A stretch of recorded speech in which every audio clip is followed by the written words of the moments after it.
Lo primero es que por obligación debía pertenecer a la tribu de Leví, que fue la tribu que Dios eligió para traer esta gran ramificación del sacerdocio. En el Antiguo Testamento, en Génesis, por primera vez se escuchó la palabra sacerdote. ¡Aleluya! Cuando se escuchó esta palabra por primera vez, sacerdote, fue cuando el sobrino de Abraham fue secuestrado, el primer secuestro que existió en la tierra, por 3 reyes unidos a una coalición de reyes. Secuestraron a la familia de Abraham. Abraham, en recuperación de lo que se había perdido, representando a nuestro Señor Jesucristo. Porque aparentemente esto se ve como una historia, pero esto tiene una profundidad muy grande. Aparentemente este secuestro se ve como un secuestro de una familia que estaba a la vista de sus malhechores, le echaron mano y se lo llevaron preso. Pero esto tiene su lógica, y la lógica de esta historia es de que asimismo nosotros como humanos, el diablo, Satanás, la serpiente antigua, nos arrebató de la mano el acta de decreto. ¿Cuál acta de decreto había en nosotros? Donde había sido decretado por Dios una vida santa, una vida perpetua, una vida llena de bendición, una vida llena de felicidad para nosotros los seres humanos. En el principio no fue así como hoy en día.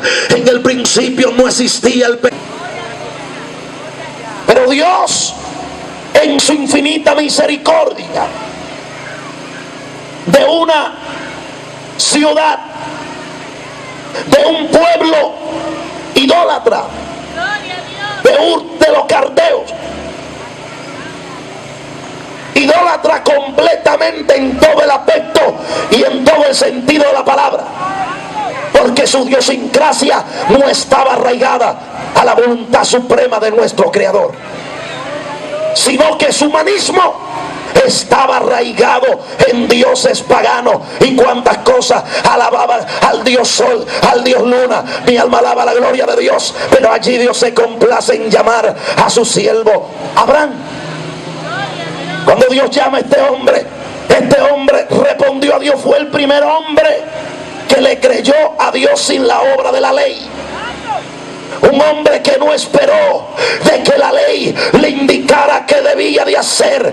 El hombre obedeció la voz que lo llamó, que le dijo: sal de tu tierra y de tu pariente a la tierra que yo te mostraré. Dios comienza a bendecir a Abraham de una manera tan poderosa y de una manera tan sobrenatural. En el capítulo 12 del libro de Génesis, Dios habla con Abraham. Dios le dice a Abraham: mira, voy a multiplicar tu descendencia como la arena del mar.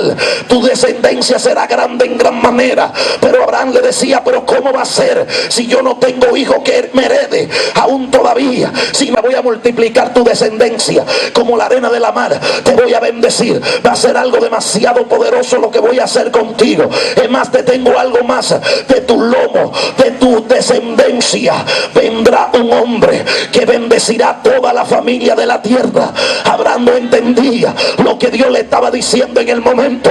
Ahora sí nosotros entendemos de que ese hombre era Jesucristo, el Hijo de Dios. Pero espérese, hermano, que todavía no hemos entrado a profundidad. Escuche bien, amigo, con mucho cuidado. Cuando Dios le da esta promesa a Abraham, ustedes saben cuántos años pasaron para cumplirse el nacimiento de su primer hijo, Isaac, o sea, su hijo de la promesa. Mi alma alaba la gloria de Dios, porque a Abraham ya le había nacido el hijo de la esclava, pero estoy hablando del hijo de la promesa. ¿Sabe cuántos años pasaron después de esa promesa? Pasaron aproximadamente 25 años. Ustedes saben cuántos años pasaron desde ahí en adelante, después de esos 25 años, para Abraham poder ver a su nieto. Pasaron aproximadamente unos 70 años, que fue todo lo que Abraham pudo ver de su descendencia. ¿Cuántos alaban la gloria de papá en esta poderosa hora? Lo que Dios le había prometido al hombre se estaba cumpliendo claramente. Pero note esto con mucho cuidado. Abraham sale a rescatar a su sobrino, sale a rescatar a su familia. ¿Por porque había una coalición de reyes que lo habían apresado, lo habían tomado. Pero aquí hay algo bien profundo, que fue lo que dijo Cristo.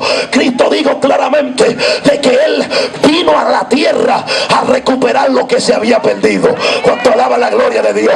Como Abraham se le había perdido a su familia, Abraham estaba en representación de Dios, y como estaba en representación de Dios, Abraham comenzó a rescatar lo que se había perdido. Abraham comenzó a buscar lo que se había perdido, y tanto así que Abraham venció esta coalición de reyes, tanto así que Abraham vino con el botín en la mano de todo lo que habían tomado de estos reyes. Aleluya. Ya la nación estaba creciendo, ya la nación que se vio pequeña, que era un solo hombre que Dios había llamado, ya estaba creciendo. Ahora venían de una victoria, ahora venían de una guerra, pero en el camino lo extraordinario fue que les salió un personaje la cual no tiene principio ni fin, no tiene día ni noche. Dice el apóstol Pablo, este personaje no tiene analogía, este personaje no tiene mamá, este personaje no se le registra papá, no se le registra nacimiento ni terminación del periodo de su ministerio.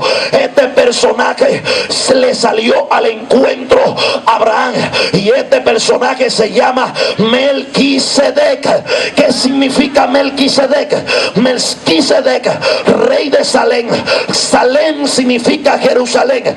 Melquisedec, rey de justicia. Y el otro significado es Melquisedec, rey de paz. El único rey de justicia y rey de paz se llama Jesucristo, rey de reyes y señor de señores. ¿Sabe por qué? Porque cuando éramos injustos, cuando éramos malditos, Él fue justo por la humanidad y dio su cuerpo en crucifixión, derramó su sangre para darnos vida y vida eterna en abundancia. Levante su mano y alabe a Dios.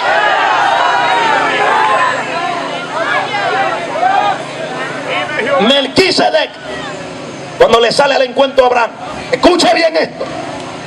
Por primera vez en la Biblia se escucha la palabra sacerdote. Vuelvo y lo repito, por primera vez se escucha la palabra sacerdote. Melquisedec. Cuando Melquisedec se le acercó a Abraham, ¿qué Abraham hizo? Abraham le dio el diezmo de todo lo que había provisto del botín de guerra.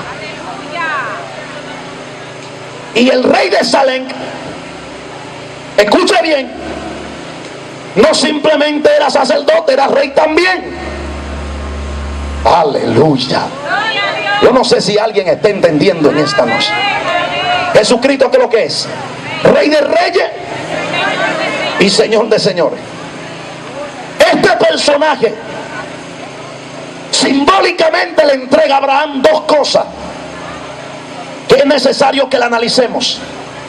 Las dos cosas que le entrega Melquisedec a Abraham era pan y vino. Yo soy el pan de vida. ¿Qué Cristo le dio a comer a sus discípulos en la cena un día antes de su muerte? Pan y vino. ¿Y qué Cristo dijo cuando ellos masticaban el pan? Este es mi cuerpo. Aleluya. ¿Qué le dijo del vino? Este es mi sangre, que por vosotros será derramada. Aleluya.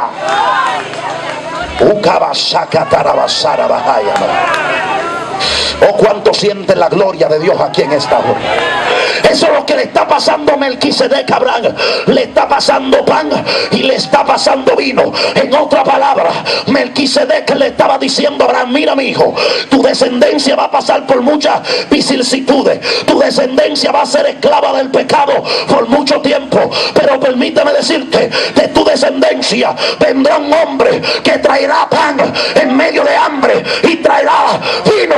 Aleluya, que su sangre en medio de la sed que habrá en la humanidad.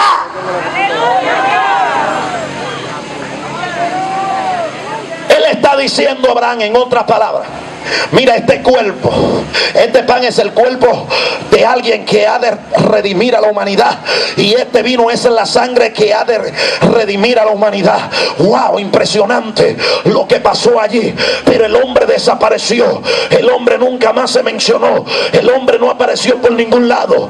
Se cree que Melquisedec era el mismo Cristo.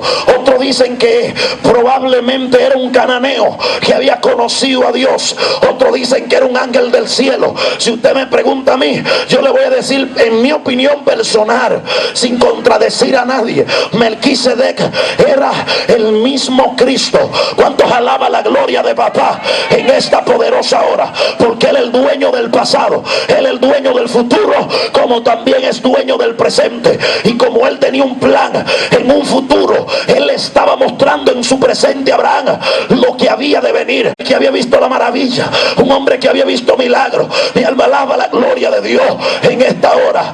Oh, gloria sea el nombre del Señor. Juan 3:16, porque de tal manera amó Dios al mundo que envió a su Hijo unigénito, para todo aquel que cree en él no se pierda, mas tenga vida eterna. Todo esto estaba preparado en el plan de Dios, todo esto estaba diseñado en el plan de Dios. Ahora bien, comienza a crecer la generación, comienza a multiplicarse el pueblo de Dios que estaba basado en el nombre de Israel. El nombre de Israel se hizo fuerte, el nombre de Israel se hizo grande. Moisés sacó con mano fuerte de Egipto, aleluya, a un pueblo que estaba cautivo. Pero es necesario analizar que el hermano de Moisés, Aarón, cuando fue a la presencia del faraón, tenía aproximadamente 83 años cuando él fue al faraón.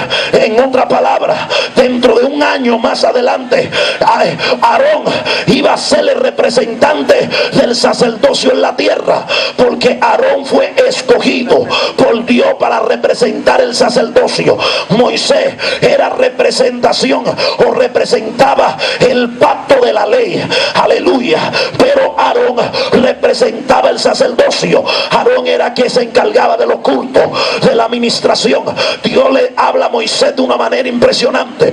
Le dice a Moisés que haga un tabernáculo. Moisés lo hizo como Dios le había dicho, aleluya. Por eso vemos registrado en Hebreos capítulo 9 verso 1 en adelante, donde dice claramente el apóstol Pablo que el antiguo pacto tenía semejanza de culto y un santuario terrenal. Escucha bien lo que dice el apóstol Pablo. Estaba dividido entre el lugar santo y el lugar santísimo. En el lugar santísimo, en el lugar santo, perdón, estaba el candelabro, estaba la mesa y los panes de la proposición. Pero en el lugar santísimo, detrás del velo, se encontraba el arca del pacto, se encontraba un incensario de oro. Dentro del arca del pacto, que era de oro cubierta por toda parte, se encontraba un cofre donde allí estaba el maná que Dios había hecho descender a su pueblo Israel. Se encontraba la tabla de los 10 mandamientos, también estaban allí. Se encontraba la vara de Aarón que rebeldeció.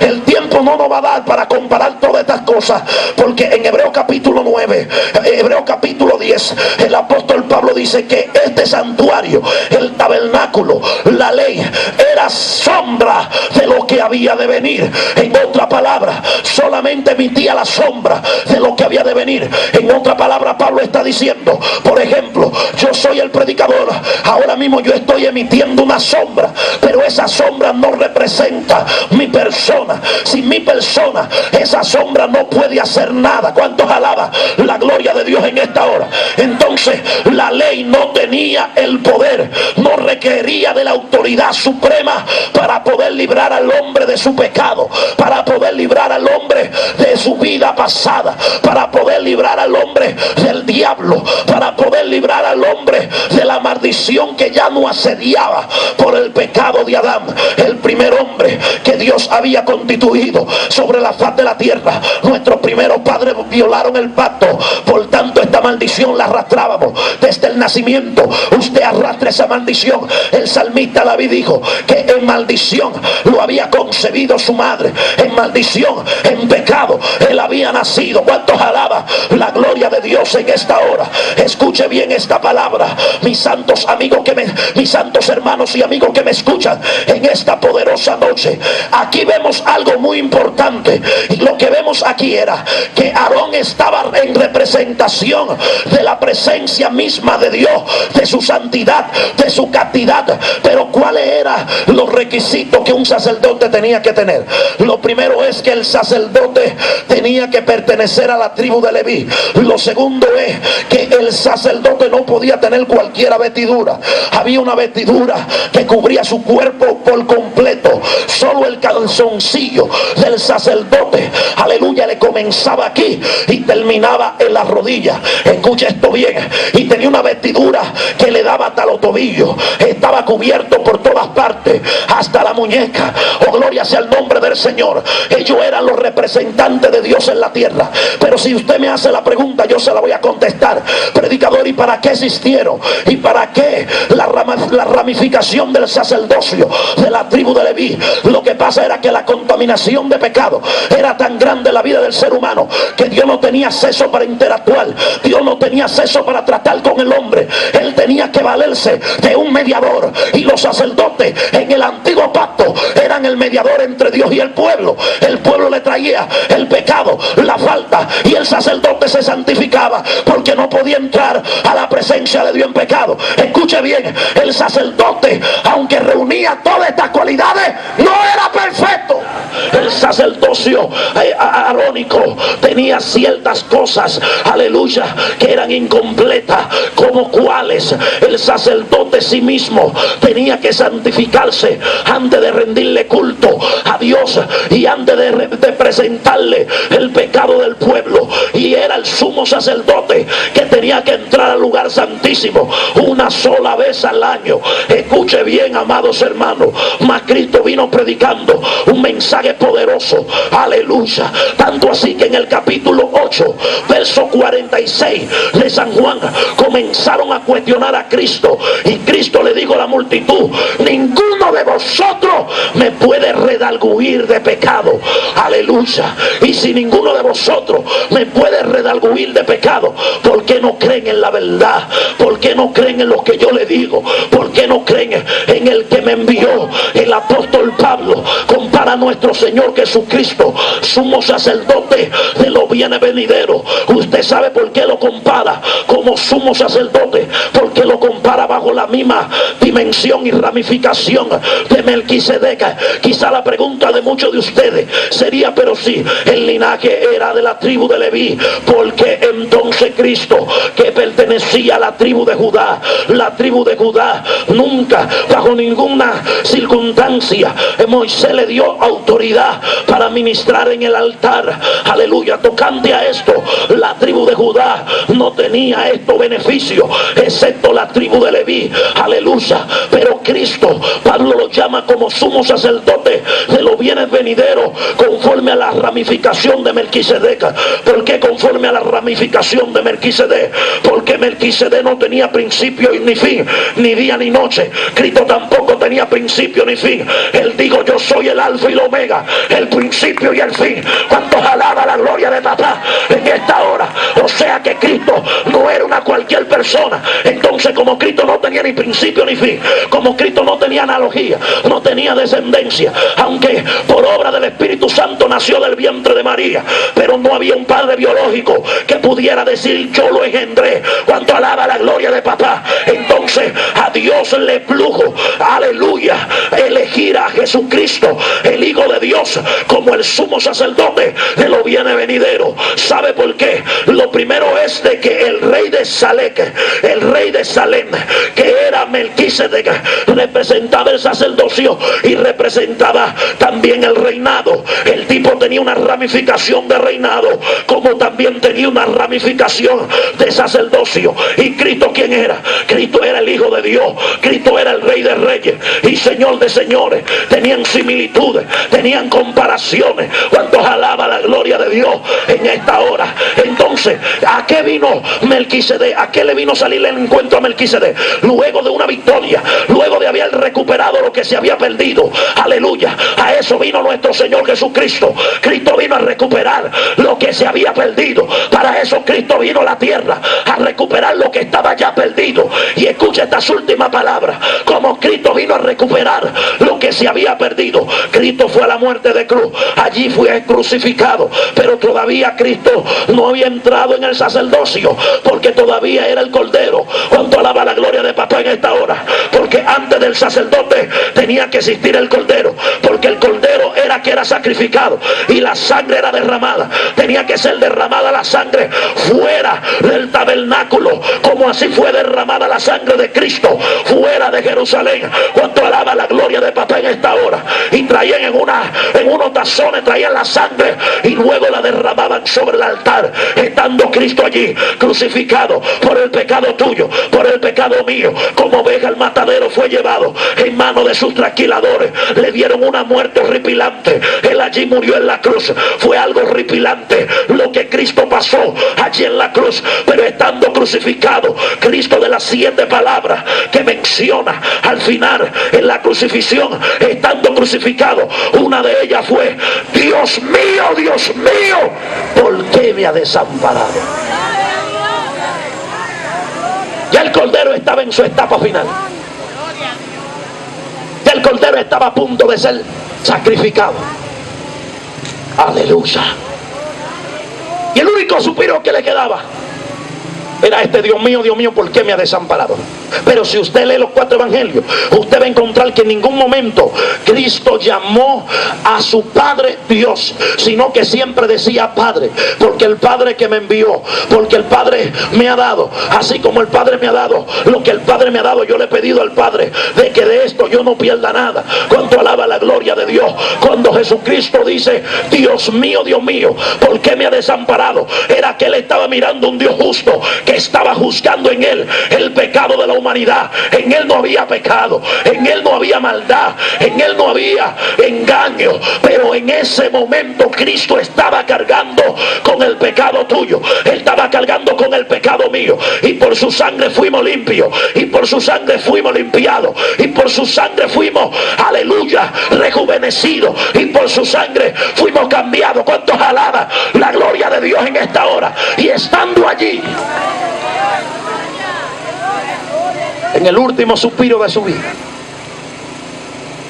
crucificado en aquella cruz, donde sus propios hermanos le voceaban, le gritaban y le vociferaban, y le decían: a otro salvó, sálvate a ti mismo. A otro él sanó, hizo milagro, ahora no puede hacer nada por él.